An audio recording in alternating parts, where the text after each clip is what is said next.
been a long time kasi sobrang busy. Hindi ako makapag-vlog kasi nasa adjustment period pa kami. Ako, prelims kasi medyo nahirapan akong mag-adjust sa schedule ko since pinagsasabay ko nga internship and klase ko ngayon. And this is the last day of our exam. Matatapos na siya. Kahit na hindi ko man alam kung ano magiging score ko, ang mahalaga, matatapos ko na siya bago pa ako matapos. Ang i-exam namin today, dalawang major, risk disaster and humanitarian communication, tsaka social media principles and practices. Si Lord na bahala sa akin. Kahapon, ang in-exam namin ay communication, law and ethics, tapos multimedia journalism yata. Grabe. Sinubuan na namin talaga yung Comle kasi pero feeling ko, ayos naman siya. Kaya rin naman yung exam. Masasagutan ko siya ng maayos kung nakapag-review ako ng maayos. Pero dahil nga, sa schedule ko, napakasikip. 11:41. Pasok na ako. Bago pa ako malate. Madami pa akong i-edit na video. Pending pa ako sa internship. May pending pa rin ako sa school. At may darating kaming event sa Wednesday. General Assembly. Medyo all over the place ang aking mind. Kasi may ina-organize pa rin akong event. CSENQ. Pero kaya rin naman siya. Humihinga pa naman ako. And, ayun pala, sa Wednesday rin, ticket selling na ng fun party, ng roll the dice, Chini.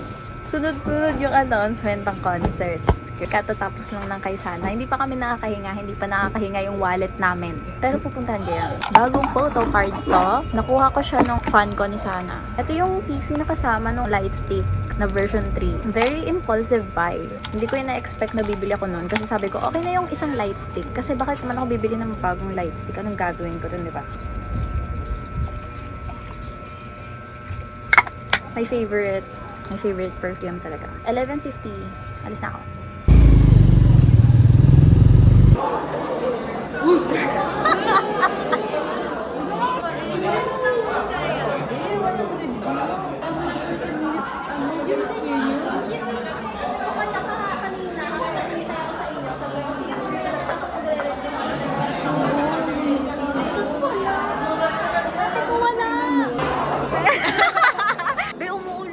Paano tayo magsushoot sa labas? Lakas ng ulan! Oh my God!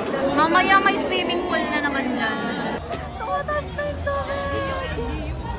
Feeling ko hindi rin tayo pwede magtagal sa Jollibee. Binabaha rin. Oo, kasi ba? Hindi pa naman lulubog yung paa namin. Kasi medyo hindi pa lulubog yung isang paa namin kasi nangyari kay Sam nung nakaraan. Talaga naman.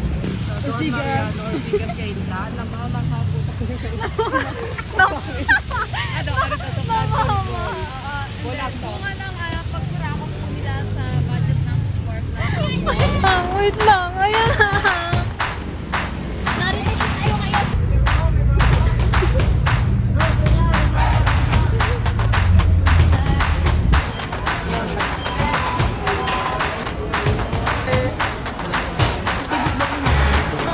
Ano kayang timpla nila dito?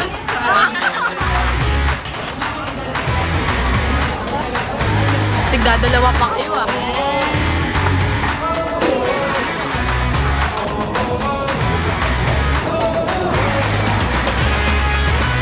New generation, you're back! Let me introduce you. In the club. Flashback.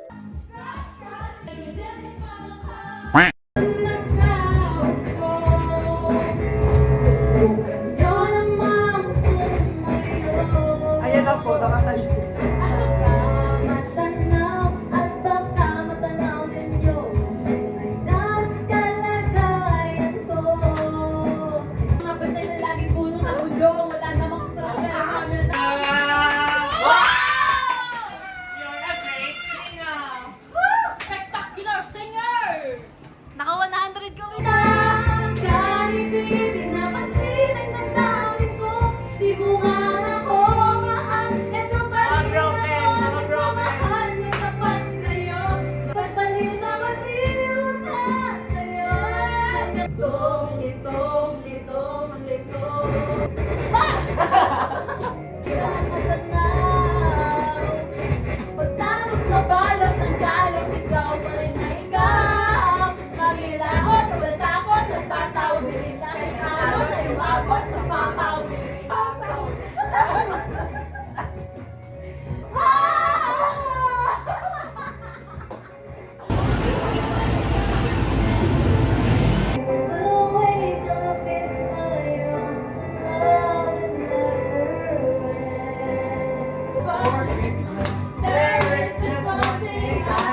Grabe.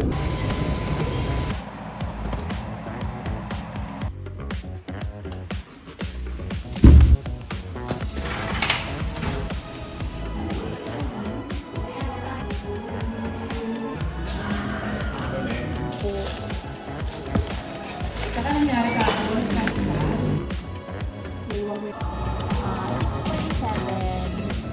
and hanggang 8 ako dito. Tinatapos ko na lang yung ABMA for this PSE. Uwi na ako 8:24. Perfect time para mag-commute pa uwi. Look, oh, Mr. Moon. Life update pala. Kasi di ba nag-announce tour ang Juni. Tapos, October 11 yun. Ngayon, nauna ko kasi bilhin yung ticket for Stardust ng si OJ. And I have to choose between those two events kung alin yung a-attendan ko. Binili ko na lang yung Juni kasi minsan lang naman sila pumunta ng Pinas. So yun, binenta ko yung ticket for si OJ na Stardust. Original price niya is 2,750 upper box yun. I sold it for 2,300.